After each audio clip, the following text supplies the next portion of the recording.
Shalom, saudaraku yang terkasih dalam Tuhan, dimanapun saudara berada.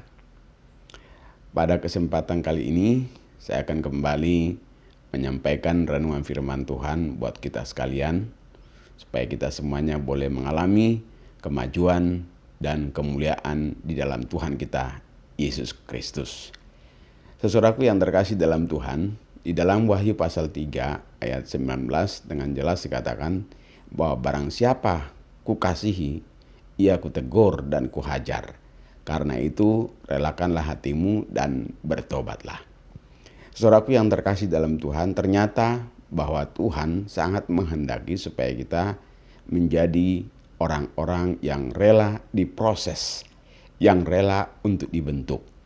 Dan saya percaya siapapun di antara kita yang tidak rela untuk diproses, dibentuk di dalam Tuhan, maka akan mengalami kesulitan kemajuan rohani. Karena itu firman Tuhan dengan tegas mengatakan bahwa barang siapa yang dikasihi oleh Tuhan, justru dia ditegur dan dihajar. Karena itu Tuhan berkata, relakanlah hatimu dan bertobatlah. Saya percaya siapapun di antara kita, kalau tidak mau diproses, tidak mau dibentuk, dan tidak mau untuk sungguh-sungguh bertobat di dalam Tuhan, maka kemajuan kita di dalam rohani kita, di dalam mengiring Tuhan, di dalam kemuliaan Tuhan, tidak akan mengalami kemajuan. Karena itulah saudaraku yang terkasih dalam Tuhan, melalui renungan ini mari kita belajar untuk menerima proses di dalam Tuhan, untuk merelakan hati dan pikiran kita, jiwa kita, hati kita supaya mau diproses di dalam Tuhan. Dan saya percaya kalau saudara dan saya mau diproses, mau dibentuk dengan sukacita, dengan rela hati, dan menyerahkan diri untuk mengatakan, ini aku Tuhan, proseslah hidupku. Maka saudara dan saya akan pasti mengalami kemajuan rohani yang nyata di dalam Tuhan. Karena itu, jangan sampai kita mengeraskan hati di dalam Tuhan. Jangan sampai kita juga memblokir akan firman Tuhan dalam hidup kita. Mari kita biarkan diri kita untuk diproses di dalam Tuhan. Karena itu saudara-saudaraku yang terkasih dalam Tuhan, pada kesempatan ini saya ingin menyampaikan kepada kita, ada beberapa cara Tuhan memproses hidup kita. Yang pertama adalah Tuhan memproses hidup kita melalui Roh Kudus. Roh Tuhan, Roh Kristus yang sudah Tuhan berikan dalam hidup kita. Di dalam Yohanes 16 dikatakan ayat 13 bahwa Roh Kudus akan membawa kita kepada seluruh kebenaran. Karena itu saudaraku yang terkasih dalam Tuhan, mari kita belajar untuk tunduk dan taat dalam pimpinan Roh Kudus. Mari kita mau dipimpin oleh Roh Kudus dalam seluruh perjalanan hidup kita. Saya percaya orang yang dipimpin oleh Roh Kudus, maka hatinya atau mata rohaninya atau rohnya itu adalah menjadi roh penurut, menjadi hati yang mau taat, mau dibentuk, bukan hati yang keras. Karena itu ketika Roh Kudus berbicara kepada kita, mari kita biarkan supaya Roh Kudus terus bekerja membawa kita kepada kebenaran Tuhan. Saudaraku yang terkasih dalam Tuhan, sebenarnya Roh Kudus itu adalah memberikan kita pengertian untuk memahami kebenaran Tuhan. Kalau kita dipimpin oleh Roh Kudus, maka kita diberi kemampuan untuk memahami kebenaran firman Tuhan. Sehingga kita boleh mengalami kemajuan demi kemajuan di dalam Tuhan. Hal yang kedua adalah Roh Kudus juga akan membawa kita kepada kebenaran. Yaitu apa? Seperti orang berdosa akan dibawa oleh Roh Kudus untuk masuk ke dalam penerimaan Yesus sebagai Tuhan dan Juru Selamatnya.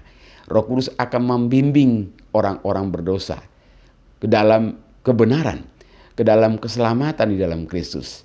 Karena itu saudaraku yang terkasih dalam Tuhan, ketika Roh Kudus berbicara dalam hati kita, untuk kita menerima Yesus, jangan mengeraskan hati. Terima Yesus sebagai Tuhan dan Juru Selamatmu, supaya engkau memperoleh keselamatan di dalam Kristus. Roh Kudus akan mengajak kita, mendorong kita di dalam keselamatan.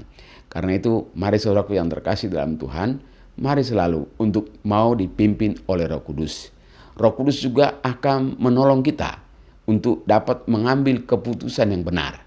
Karena itu ketika kita mengalami kesulitan, mari minta pimpinan Roh Kudus.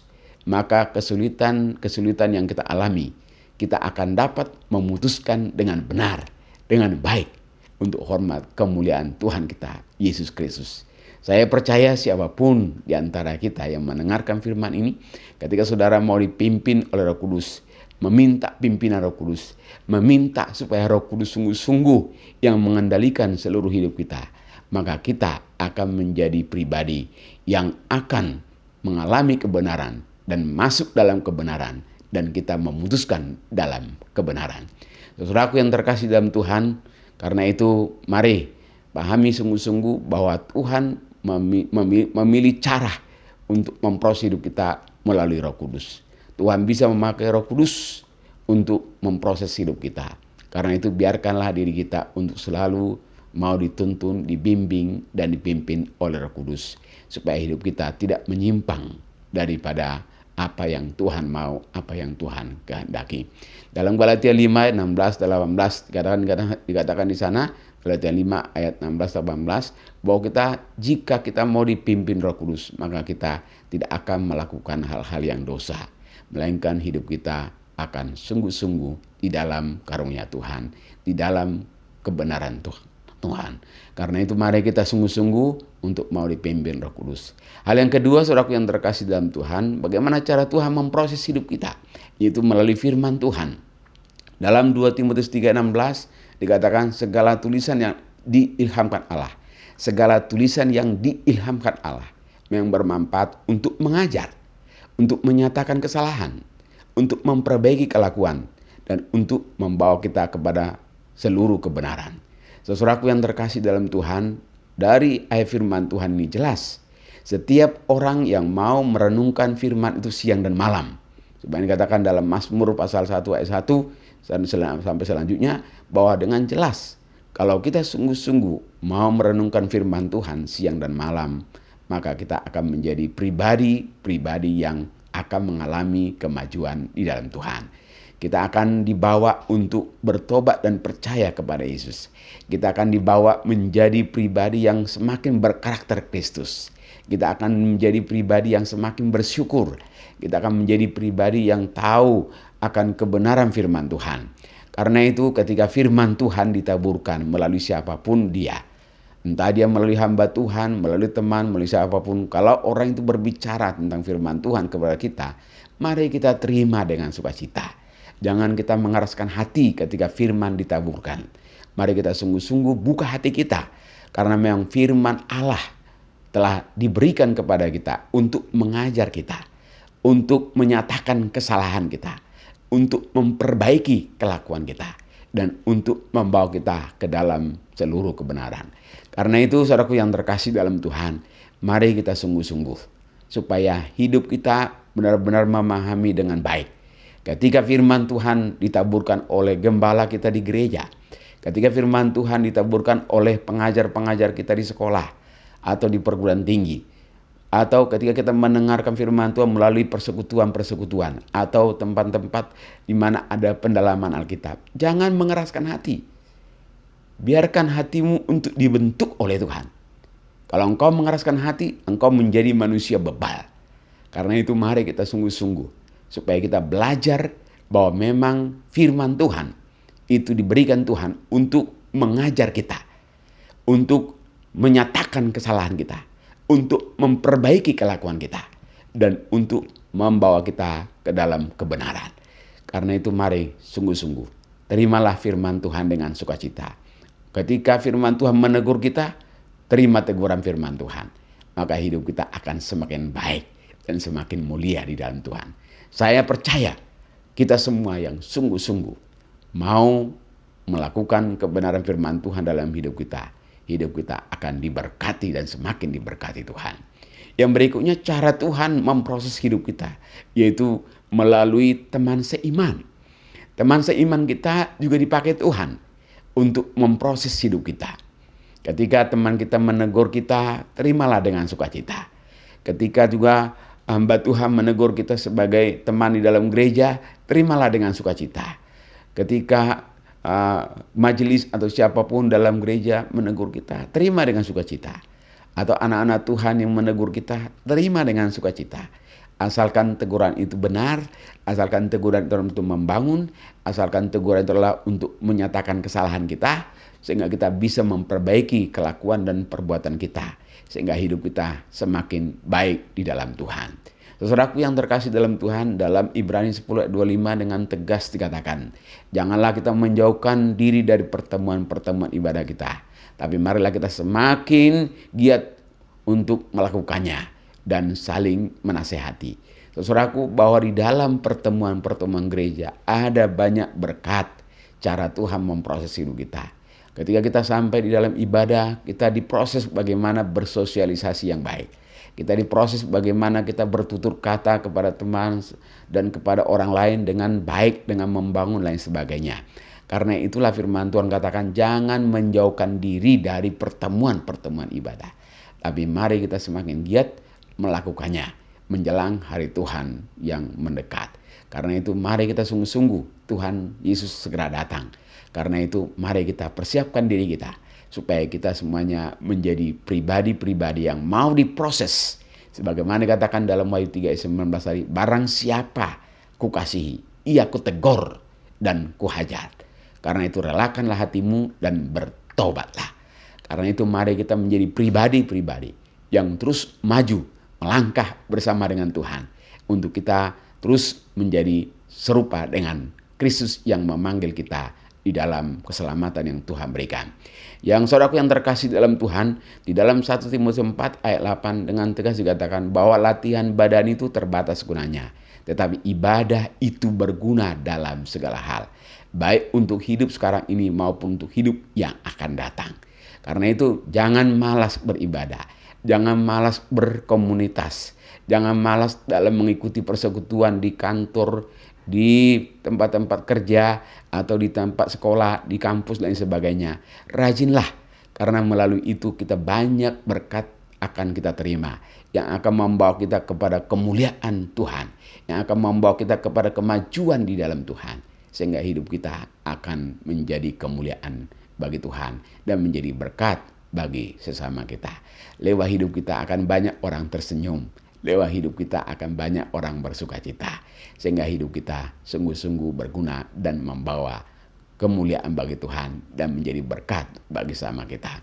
Saudaraku yang terkasih dalam Tuhan, bagaimana cara Tuhan memproses hidup kita? Juga Tuhan menggunakan dengan melalui situasi dan kondisi.